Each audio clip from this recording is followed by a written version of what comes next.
Dans cette 12e capsule d'écologie intégrale, nous allons continuer à regarder la question de la biodiversité.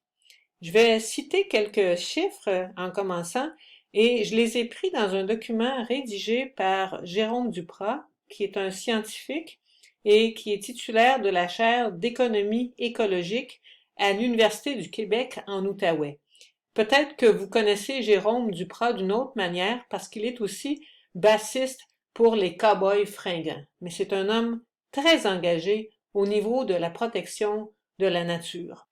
Alors, ce grand spécialiste nous parle d'un rapport publié par le Forum économique mondial, le rapport 2020, sur les risques mondiaux, et il précise que c'est la première fois de l'histoire que les 5 premiers menaces de l'humanité sont reliés à des problèmes environnementaux. Et dans ces risques-là, on a les phénomènes météorologiques extrêmes, l'échec de l'action climatique, les catastrophes naturelles, la perte de la biodiversité et les catastrophes environnementales causées par l'être humain.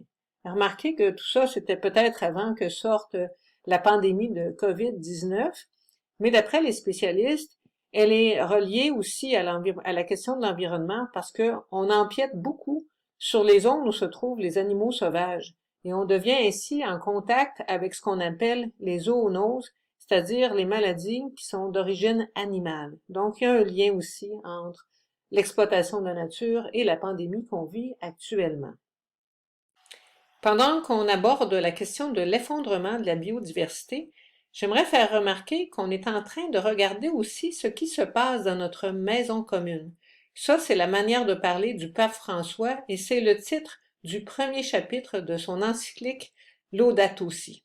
Donc, ce qui se passe dans notre maison commune, ça a plusieurs dimensions. On a déjà parlé des changements climatiques et maintenant, on continue à regarder ce qui affecte tout le vivant. Alors, encore des chiffres qui sont donnés par Jérôme Duprat, qui nous dit que 75% de la surface de la Terre a été altérée par les êtres humains. De même, 66% des océans, qui nous paraissent si immenses, sont touchés par des impacts qui s'accumulent avec le temps. Donc, les problèmes disparaissent pas, ils augmentent, ils empirent, mais on accumule tous les effets pendant le long terme. Il y a une disparition de 85% des milieux humides. J'en parlerai tout à l'heure. Sont si précieux, ces milieux humides. Donc, on a au moins 500 000 à 1 million d'espèces vivantes qui sont menacées à plus ou moins long terme. C'est absolument énorme. Et là, je vais passer à Hubert Reeves, qui est bien connu comme astrophysicien, mais aussi comme homme très engagé dans le prendre soin de notre planète et de la vie sur Terre. Et il nous dit qu'on est entré, dans le fond, dans la 6e extinction de masse. 6e disparition massive d'êtres vivants. Et la dernière qui a eu lieu, ça a eu lieu il y a très longtemps, 65 millions d'années. Il y en avait eu donc 5 autres, mais la 5e, c'était il y a 65 millions d'années. C'était la disparition des dinosaures. Et ensuite, ça a permis, en fait, mais sur plusieurs millions d'années, aux mammifères de prospérer sur la Terre. Mais là, c'est la première fois qu'une extinction massive est causée par l'action des êtres humains. Et ce qui la caractérise, c'est qu'elle est extrêmement rapide. Donc, on est face à quelque chose d'extrêmement grave. Le petit tableau qui est ici nous donne une idée de ce qui est en danger. Quand on consulte différentes études, on n'a pas toujours les mêmes chiffres pour chaque catégorie de vivants, mais ça nous donne quand même une idée de l'importance de la menace.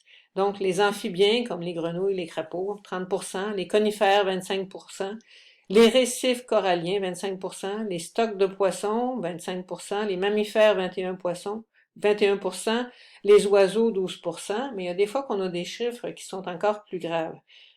On nous dit, par exemple, que les grands félins, les grands primates, les grands mammifères qu'on admire, comme les éléphants, les gorilles, tout ça, sont très, très menacés. Et les menaces sont diverses, la perte de leurs habitats, mais aussi le braconnage. Du côté des oiseaux, c'est pas trop réjouissant non plus. En Amérique du Nord, il y aurait eu un déclin de 29% depuis 1970, ce qui représente environ la perte de 3 milliards d'oiseaux. Ça, c'est une étude publiée en septembre 2019 dans la revue Science. Et c'est pas seulement des espèces rares et menacées, mais ça inclut aussi beaucoup d'espèces communes qu'on n'aurait jamais cru être menacées de disparaître.